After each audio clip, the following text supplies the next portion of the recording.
Hello అందరికీ welcome back to my channel. నేను మీ సవిత. ఈరోజు మన స్పెషల్ రెసిపీ వచ్చేసి అయితే చామగడ్డ పులుసు.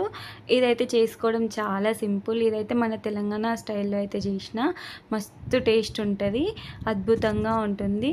అన్నంలోకి అయితే కలుపుకొని తింటే అద్భుతమైన రుచి అన్నమాట. ఎక్స్ప్రెస్ చేయలేము, అంత బాగుంటుంది. దీనికోసం అయితే స్టవ్ పైన ఒక గిన్నెను పెట్టుకొని కొద్దిగా ఆయిల్ వేసుకొని, ఆయిల్లో జీలకర్ర, కట్ చేసుకున్న పచ్చిమిర్చి, అలాగే ఉల్లిగడ్డలు వేసుకొని కొద్దిగా సాల్ట్ వేసుకొని మగ్గించుకోవాలి. ఉల్లిగడ్డలు మగ్గిన తర్వాత ఒక స్పూన్ అల్లం వెల్లుల్లి పేస్ట్, ఒక స్పూన్ పసుపు, కొద్దిగా కరివేపాకు వేసుకొని ఫ్రై చేసుకోవాలి.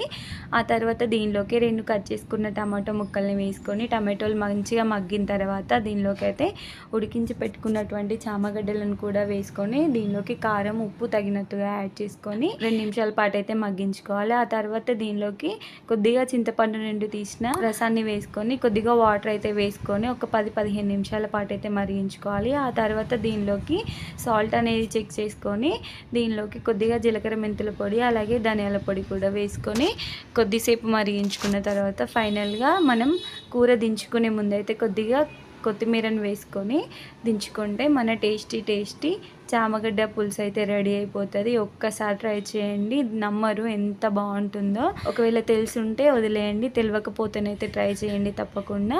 ఎవరైనా నా ఛానల్ని ఫస్ట్ టైం చూస్తున్నట్లయితే నా ఛానల్ని అయితే సబ్స్క్రైబ్ చేసుకోండి. ఫుల్ వీడియో కోసం అయితే నా ఛానల్ నేమ్ కింద ఉంటుంది, చూసేయండి. నా వీడియోస్ అయితే చూస్తున్నారు కానీ ఎవ్వరూ లైక్ చేయట్లేదు, ఒకసారి లైక్ చేయొచ్చు కదా. Thank you for watching. Bye bye.